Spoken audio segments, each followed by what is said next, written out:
JSK Janaki V versus state of Kerala. ആദ്യം വേഴ്സസിന്റെ മുന്നേയുള്ള V ഇല്ലായിരുന്നു. സിനിമയിലേക്ക് വന്നു കഴിഞ്ഞാൽ കയ്യടി നേടുക എന്ന ഉദ്ദേശത്തിൽ എഴുതിയിട്ടുള്ളത് പോലത്തെ ഒരു ലീഗൽ ത്രില്ലറാണിത്. തെളിവുകളുടെ അടിസ്ഥാനത്തിൽ മാത്രം പ്രവർത്തിക്കുന്ന നിയമവ്യവസ്ഥയെ കൂടുതൽ എക്സ്പ്ലോർ ചെയ്യുക എന്നൊരു രീതിക്കൊക്കെയാണ് ഈ സിനിമയെ സ്റ്റേജ് ചെയ്യാൻ സംവിധായകൻ പ്രവീൺ നാരായണൻ ആഗ്രഹിക്കുന്നത്. പക്ഷേ മലയാള സിനിമയിൽ നെടുനീളൻ ഡയലോഗുകൾ പറയുന്നതിൽ പേര് കേട്ടിട്ടുള്ള ഒരു സൂപ്പർ സ്റ്റാർ പടത്തെ നയിക്കുന്നതുകൊണ്ട് അവസാനം നമുക്ക് ലഭിക്കുന്നത് സ്ഥിരം കോടതി മുറിയിലെ വാചക കസർത്ത് മാത്രമാണ്. നമ്മൾ ഊഹിക്കുന്ന ഇമോഷണൽ ബീറ്റുകളിൽ കൂടെ തന്നെ സഞ്ചരിക്കുന്ന ഒരു യൂഷ്വൽ കേസാണ് JSKയിലുള്ളത്. പക്ഷേ ജനങ്ങളുടെ ശബ്ദമാകുന്നു എന്ന രീതിയിലുള്ള സിനിമയുടെ സ്റ്റേജിംഗ് ഉപയോഗിച്ച് ഇതിന്റെ പാളിച്ചകൾ അവർ ഒളിപ്പിച്ചു വെക്കുന്നുണ്ട്. ജാനകി എന്ന പെൺകുട്ടിയെ ചുറ്റിപ്പറ്റിയാണ് കഥ നടക്കുന്നത്. ബാംഗ്ലൂരിൽ IT കമ്പനിയിൽ ജോലി ചെയ്യുന്ന ജാനകി ഒരു വീക്കെൻഡിൽ കൂട്ടുകാർക്കൊപ്പം ഉത്സവം കൂടാൻ നാട്ടിലെത്തുമ്പോൾ അവിടെ വെച്ച് ദാരുണമായിട്ട് റേപ്പ് ചെയ്യപ്പെടുന്നു. ആ കേസ് കോടതിയിലേക്ക് എത്തുമ്പോൾ സാധാരണഗതിയിൽ പാവപ്പെട്ടവർക്ക് നീതി കൊടുക്കാൻ വേണ്ടി കോട്ടണിയുന്ന അഡ്വക്കേറ്റ് ഡേവിഡ് ആബേൽ ഡോണവൻ എന്ന പ്രമുഖനായ വക്കീല് ജാനകിയുടെ കേസിലെ കുറ്റാരോപിതർക്ക് വേണ്ടി ഹാജരാകുന്നു. ഈ ഒരു സാഹചര്യത്തിൽ ജാനകി നേരിടുന്ന ബുദ്ധിമുട്ടുകളും ജാനകിയുടെ നിയമയുദ്ധം എങ്ങനെ മുന്നോട്ട് പോകുന്നു എന്നതുമാണ് നമ്മൾ ഈ സിനിമയിൽ കാണുന്നത്. നീതി നടപ്പാക്കാൻ ശ്രമിക്കുന്ന എന്നാൽ പ്രതികൾക്ക് വേണ്ടി വാദിക്കുന്ന വക്കീൽ കഥാപാത്രം സുരേഷ് ഗോപി ചെയ്യുന്നു എന്ന് കേൾക്കുമ്പോൾ എല്ലാവർക്കും മനസ്സിലേക്ക് വരുന്നത് ലാൽകൃഷ്ണ വിരാടിയാർ എന്ന ചിന്താമണി കൊലക്കേസിലെ കഥാപാത്രമായിരിക്കും. ആ ഒരു സിനിമ എല്ലാ രീതിയിലും അതൊരു സിനിമാറ്റിക് ആയ വിജിലാൻഡെ ജസ്റ്റിസ് സിനിമയാണെന്ന് പ്രേക്ഷകർക്ക് മനസ്സിലാകുന്ന രീതിയിലാണ് മൗണ്ട് ചെയ്തിട്ടുള്ളത്. JSKയിലേക്ക് വരുമ്പോൾ കോടതി പ്രൊസീഡിങ്ങുകൾ പരമാവധി റിയൽ ആക്കണമെന്ന ആഗ്രഹമൊക്കെ അവർക്ക് ഉണ്ടെങ്കിലും ഞാൻ നേരത്തെ പറഞ്ഞതുപോലെ നെടുനീളൻ ഡയലോഗുകൾ പറയുന്നതിൽ ഒരു കാലത്ത് അഗ്രഗണ്യനായിരുന്ന ഒരു നായകൻ ഉള്ളതുകൊണ്ട് ഔട്ട്ഡേറ്റഡ് ആയിട്ടുള്ള സ്പൂൺ ഫീഡ് ചെയ്യുന്ന തരത്തിലുള്ള ഡ്രമാറ്റിക് ആയിട്ടുള്ള നീളമുള്ള ഡയലോഗുകളുടെ പുറകെയാണ് തിരക്കഥ പോകുന്നത്. പറഞ്ഞു വരുന്നത് മോഹൻ തോമസിന്റെ ഉച്ചിഷ്ടവും അമേദ്യവും എന്ന ഡയലോഗ് ഇന്നും ചെലവാകും എന്ന് വിശ്വസിക്കുന്ന ആളാണ് നിങ്ങളെങ്കിൽ, അല്ലെങ്കിൽ അതുപോലെ ഒരു സിനിമ ഇപ്പോൾ വരണമായിരുന്നു, അത് മിസ് ചെയ്യുന്നുണ്ട് എന്ന് ചിന്തിക്കുന്ന ആളാണ് നിങ്ങളെങ്കിൽ ഒരുപക്ഷെ ഈ സിനിമ നിങ്ങൾക്ക് വർക്കാകും. യദുകൃഷ്ണൻ അവതരിപ്പിക്കുന്ന പോലീസ് കഥാപാത്രം വളരെ അധികം കോൺഫിഡൻ്റ് ആയിട്ട് കോടതിയിൽ സംസാരിക്കുമ്പോൾ സ്വല്പം ശ്വാസമൊക്കെ എടുക്കാം കേട്ടോ എന്ന് സുരേഷ് ഗോപിയുടെ കഥാപാത്രം പറയുന്നുണ്ട്. അനുഭവത്തിൽ നിന്നും പുള്ളി ഒരു ആക്ടിംഗ് ടിപ്പ് യദുവിന് കൊടുത്തതുപോലെയാണ് അത് കണ്ടപ്പോൾ തോന്നിയത്.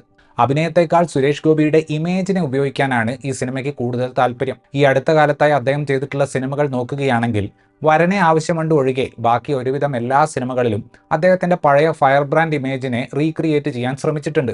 പല സിനിമകൾക്കും അതിന് സാധിച്ചിട്ടുമില്ല. റോഡ് വികസനത്തിൽ മാത്രം ശ്രദ്ധിക്കുന്നതിനും സാധാരണക്കാരന്റെ പറമ്പിൽ മഞ്ഞക്കല്ലിടുന്നതിനും സഹകരണ ബാങ്കിലെ തട്ടിപ്പിനെതിരെ നടപടി എടുക്കാത്തതിനും സ്ത്രീ സുരക്ഷയിൽ വീഴ്ച വരുത്തുന്നതിനും ഭരിക്കുന്ന സർക്കാരിനെ നിശിതമായി വിമർശിക്കുന്ന ഡേവിഡ് ആബേൽ ഡോണവൻ ഇതെല്ലാം പറയുന്നത് ഭരണഘടന കയ്യിൽ പിടിച്ചുകൊണ്ടായിരുന്നു എന്നത് കാണാൻ സംതൃപ്തി നൽകുന്ന ഒരു കാഴ്ചയായിരുന്നു. അനുപമ പരമേശ്വരനാണ് ജാനകി എന്ന കഥാപാത്രത്തെ അവതരിപ്പിച്ചിട്ടുള്ളത്. ഭൂരിഭാഗം സമയവും ട്രോമയിലുള്ള ആ ഒരു കഥാപാത്രത്തെ അനുപമ തരക്കേടില്ലാത്ത രീതിയിൽ സ്ക്രീനിൽ അവതരിപ്പിച്ചിട്ടുണ്ട്. അസ്കർ അലി ഒരു പോലീസ് ഉദ്യോഗസ്ഥന്റെ വേഷത്തിലാണ് വന്നിട്ടുള്ളത്. അസ്കർ ആദ്യകാലത്ത് ചെയ്തിരുന്ന സിനിമകളിലും അദ്ദേഹത്തിനുണ്ടായിരുന്ന ഒരു വീക്ക്നെസ് ഡയലോഗ് ഡെലിവറി ആയിരുന്നു.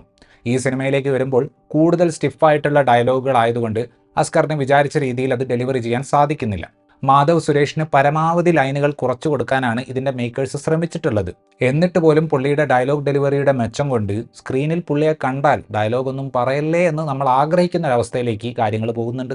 ശ്രുതി രാമചന്ദ്രൻ ഒരു വക്കീൽ കഥാപാത്രമായിട്ട് ഈ സിനിമയിൽ വരുന്നുണ്ട്. ഇതിലെ ഡയലോഗുകൾ ഏറ്റവും സ്വാഭാവികമായിട്ട് ഒരുപക്ഷെ അവതരിപ്പിക്കാൻ പറ്റിയിട്ടുള്ള ഒരേ ഒരു അഭിനേതാവ് ശ്രുതിയാണ്. ഈ സിനിമയുടെ ഗ്രാഫ് വളരെ ഇൻകൺസിസ്റ്റന്റ് ആണ്. നമ്മൾ പ്രതീക്ഷിക്കാത്ത പുതുമയുള്ള എന്തെങ്കിലും ഒരു സംഭവത്തിലേക്ക് സിനിമ പോകും എന്ന രീതിയിലാണ് പല സീക്വൻസുകളും അവർ ബിൽഡ് ചെയ്ത് കൊണ്ടുവരുന്നത്. പക്ഷേ അതിനുശേഷം വളരെ ജനറിക് ആയിട്ടുള്ള എന്തിലേക്കെങ്കിലും കഥ പോകും. ഇതൊരു സുരേഷ് ഗോപി പടം ആയതുകൊണ്ട് അയാളെ അവിടെ പോയി പൊക്കാൻ വലിയ ബുദ്ധിമുട്ടാണ് എന്ന് ആരെങ്കിലും തള്ളിയാൽ നമുക്ക് ഊഹിക്കാൻ പറ്റും ആരായിരിക്കും അവിടെ പോയി ഈ പൊക്കാൻ പറ്റാത്ത ആളെ പൊക്കുക എന്നത്. കൃത്യമായ ഇടവേളകളിൽ വലിയ സംഭവമായിട്ട് തോന്നാത്ത തരം ട്വിസ്റ്റുകൾ ഈ സിനിമയിൽ സംഭവിക്കുന്നുണ്ട്. ഒരു ഘട്ടത്തിൽ ആർട്ടിക്കിൾ 21 ഉപയോഗിച്ചിട്ട് നിയമവ്യവസ്ഥിതിയെ ഒരു ഡയലമയിൽ തിരക്കഥ കൊണ്ട് എത്തിക്കുന്നുണ്ട്. സത്യം പറഞ്ഞാൽ വളരെ ഇൻട്രസ്റ്റിംഗ് ആയിട്ടുള്ള ഒരു ലീഗൽ ഡ്രാമയ്ക്കുള്ള വകുപ്പ് ആ ഒരു തോട്ടിന് മാത്രമുണ്ട്. പക്ഷേ അതിന്റെ ഗ്രേ ആയിട്ടുള്ള ഏരിയയിലേക്കൊന്നും പോകാൻ JSK എന്ന സിനിമയ്ക്ക് താല്പര്യമില്ല. അതുകൊണ്ട് തന്നെ ചെത്തിക്കളഞ്ഞാൽ സ്ത്രീകൾക്കെതിരെയുള്ള അതിക്രമം ഇല്ലാതാകുമെന്ന് വിശ്വസിക്കുന്നവർക്ക് കൈയടിക്കാൻ പാകത്തിനുള്ള വിധിന്യായത്തിലേക്കാണ് ഈ സിനിമ പോകുന്നത്. ഈ സിനിമയുടെ ഭൂരിഭാഗം മൗത്ത് പബ്ലിസിറ്റിയും സംഭവിച്ചത് നമ്മുടെ സെൻസർ ബോർഡ് വിചിത്രമായ ചില നിർബന്ധങ്ങളുമായിട്ട് മുന്നോട്ട് വന്നപ്പോഴാണ്. അതിൽ പ്രധാനപ്പെട്ടതായിരുന്നു സീതാദേവിയുടെ പേരായിട്ടുള്ള ജാനകി എന്ന പേര് കേന്ദ്ര കഥാപാത്രത്തിന് കൊടുക്കാൻ പാടില്ല എന്നത്.